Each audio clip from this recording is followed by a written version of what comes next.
Hello guys, welcome back to my channel. My name is Honey Sangeeta. আর এই পার্টটা আমার পাঞ্জাবের একটু পার্টির সাথে লিঙ্ক আছে। যারা আমার পাঞ্জাবের আগের দিনের ভিডিওগুলো দেখোনি তারা চটপট করে গিয়ে আমার আগের ভিডিওগুলো দেখে নাও, না হলে কিন্তু এই সিরিজটার তোমরা কিছুই বুঝতে পারবে না।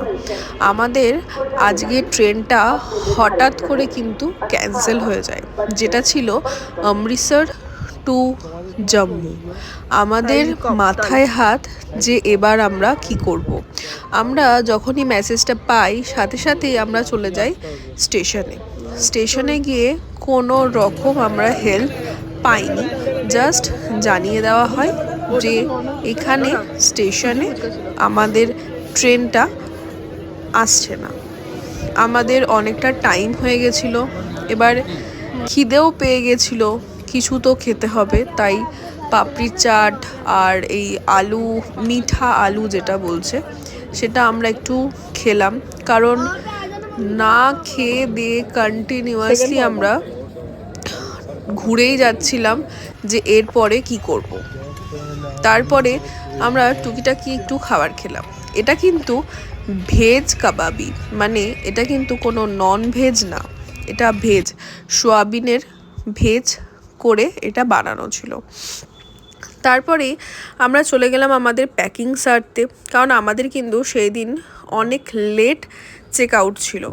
কিন্তু যেহেতু আমাদের প্ল্যান চেঞ্জ হয়েছে, তাই জন্য আমাদের সব কিছুই উল্টো পাল্টা হয়ে গেছিলো। এরপরে আমরা এখানে রেডি হয়ে গেছি, আর আমরা জম্মু তো যাচ্ছি, বাট ডিরেক্টলি কাটরা যাচ্ছি, কারণ আমরা যাচ্ছি মাতা বৈষ্ণোদেবীর কাছে দর্শন করতে। আর আমরা এই মুহূর্তে রয়েছি অমৃতসরে। যেহেতু আমাদের ট্রেনটা ক্যান্সেল হয়ে গেছে, তাই আমরা স্টেশন থেকে খোঁজ নিয়েছিলাম ডিরেক্টলি যায় অমৃতসরে থেকে জম্মু বাস বা কিছু আছে কি না। তো ওখানে খবর পেলাম অমৃতসর থেকে ডিরেক্ট কাটরা বাস আছে, যেগুলো রাতের দিকে ছাড়ে। আর এগুলো স্লিপিং বাস, মানে এই যে বেড, ছোট ছোট ছোট ছোট বেড দেখছো, এখানেই আমাদের আজকে সারা রাতের জার্নি। এখানেও প্রচুর লোক রয়েছে, যেহেতু আমরা লেটে সবার বুক করেছিলাম, তাই আমরা একদম শেষের দিকেই সিট পেয়েছিলাম। আর এই যে আমরা এখানে দুজনা শুয়ে পড়েছি। রাত্রি তখন প্রায় 10:30 11টা। বাস ছেড়ে দিয়েছে, আর বাস ছেড়ে দেওয়ার পরে আমরা দুজন এখানে অ্যাডজাস্ট করার চেষ্টা করছি, বাট জায়গাটা যথেষ্ট ছোট ছিল। একজনা থেকে দুজনার জন্য সাফিসিয়েন্ট আমি বলবো না। তারপরে আমরা জয় মাতা দি বলে আমাদের যাত্রা শুরু করলাম। টাইম ছিল ভোর 5টার সময় কাটরা পৌঁছে দেওয়ার।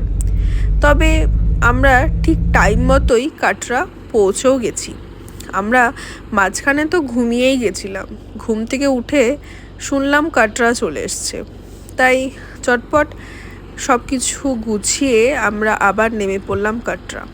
ওই যে দূরে পাহাড়, ওইখানে মাতা বৈষ্ণোদেবীকে আমরা কালকে দেখতে যাব।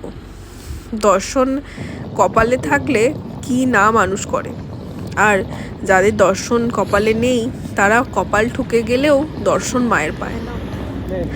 আমরা চেষ্টা করছিলাম যাতে তাড়াতাড়ি হোটেল পৌঁছানো যায়। এখানে আমরা যেহেতু ভোর বেলায় নেমেছিলাম, তাই অটো ভীষণ বাজেভাবে আমাদের কাছে রেট করছিল। আর যেহেতু আমাদের হোটেলটা যেখানে, সেখান থেকে একটু দূরেই আমাদের বাস স্ট্যান্ড ছিল, তাই আমরা আর অটো করার চেষ্টা করিনি। চলে গেলাম আমাদের হোটেলে। হোটেলটা এখানকার মোটামুটি আমি সাজেস্ট করব, তবে আমার মনে হয় যে এখানে খুব বেশি ভালো হোটেল নিয়ে কোনো লাভ হয় না, কারণ আমরা হোটেলে হার্ডলি থাকি 5-6 ঘন্টা। পুরোটাই তো আমাদের এই যাত্রাতে চলে যায়। জাস্ট একটা ঘর দরকার, যেখানে আমাদের লাগেজগুলো রাখার জন্য। এখানে ঘরটা ঢুকেই দেখতে পাচ্ছ একটা বেড, আয়না, বাথরুম, টিভি সব কিছুই রয়েছে। আর ঘরটা বেশ গোছানো, আর ঠান্ডা নেই খুব একটা। তবে আমরা এখানে ঠিক করেছি কোনো রকম লাগেজ বেশি বার করব না, কারণ আমাদের আবার নেক্সট তার কিছুদিন পরেই কাশ্মীরের জন্য আমরা বেরিয়ে যাব। কারণ আমরা অমৃতসর থেকে এসছি কাটরা থেকে যাব কাশ্মীর। আর বেশি লাগেজ বের করে ফেললে তখন কিন্তু আমাদের প্যাকিংয়ে খুব সমস্যা হবে। আমরা রুমে ঢুকে একটু ভাবলাম বাইরেটা ঘুরে আসি। তারপরে রুম লক করে আমরা বেরিয়ে পড়লাম কাটরার বাইরেটা একটু ঘুরে দেখতে। যেহেতু আমরা ঠিক করেছিলাম রাতের দিকে হাঁটা শুরু করব, তাই জন্য সকালটা আমাদের কাছে পুরো খালি সময় ছিল। ওয়েদারও ভালো ছিল, হ্যাঁ তবে ঠান্ডা ছিল, বাট ওয়েদার খুব ভালো ছিল, সূর্য উঠেছিল, তাই আলোটা গরমটা ভালোই লাগছিল। সেই রাতে খেয়েছি, ঠিকঠাকভাবে তো সেরকম কিছু খাওয়া হয়নি রাতে ভারী খাবার, তাই সকালে খুব তাড়াতাড়ি খিদে পেয়ে গেছিলো। চলে গেলাম ওই হোটেলের বাইরেই একটা রেস্টুরেন্টে। এই রেস্টুরেন্টটাতে আমি যতদিনই কাটরাতে ছিলাম আমি এখানেই খেয়েছি, আর একই খাবার খেয়েছি, কারণ আমি অন্য কিছু ট্রাইই করতে পারিনি। এখানকার আলু পরাঠাটা এতটাই ভালো, যেটা না খেলে সত্যি আমি মিস করে যেতাম হয়তো। চলে এসছে আমাদের আলু পরাঠা, তার সাথে চলে এসছে দই, আর আমরা নিয়েছিলাম চা, আর এখানে দিয়েছিল আমাদের আচার। তো আমাদের এখানে খাওয়া হয়ে গেছে, রিটো পেমেন্ট করছে। আর এরপরে আমরা একটু ভাবলাম যে ঘুরে আসি, কাছাকাছি কিছু ঘোরার জায়গা থাকলে সেখান থেকে। তারপরে আর হ্যাঁ, এখানে আমি আমার এই যে লোকেশনটাও আর নামটাও দিয়ে দিলাম, যদি কেউ খেতে চাও একটা ভালো খাবার তাহলে অবশ্যই এখানে চলে যাও। এটা কিন্তু কোনো স্পন্সরেড ভিডিও না, আগেই বলে দিই। তারপরে আমরা অটো করে বেরিয়ে পড়লাম বানগঙ্গার দিকে, কারণ ওখানে গিয়ে আমাদের কিছু ইনফরমেশান নেওয়ার ছিল, আর যেটা আমি ভিডিওতে তোমাদেরকে অলরেডি জানিয়ে দেব। তো আমার এই ভিডিওগুলো তোমাদের কীরকম লাগছে জানাতে কিন্তু একদম ভুলো না। লাইক কমেন্ট শেয়ার করে দিও, আর আমার চ্যানেলটাকে সাবস্ক্রাইবও করে দিও, যাতে আমার ভিডিওগুলো তোমাদের কাছে খুব তাড়াতাড়ি পৌঁছে যেতে পারে আমি যখনই আপডেট করব। হ্যাঁ, রেগুলারিটি আপডেট করা হয় না, কারণ এডিটিংয়ের প্রবলেম প্লাস প্রচণ্ড টাইমের অভাব থাকে, তবে চেষ্টা করি যতটা হয় তোমাদের সাথে শেয়ার করার। আর ভালো রেসপন্সও পাই, কখনো কখনো ভালো রেসপন্স পাই না, তো আমি হাল ছাড়ি না, তবে চেষ্টা করি তোমাদেরকে ভালো ভালো সুন্দর সুন্দর ভিডিও বা ব্লগ শেয়ার করি। তো গল্প করতে করতে আমরা এখানে বানগঙ্গার কাছে চলে এসেছি। কেন এসেছি সেটাও তোমাদেরকে জানাচ্ছি।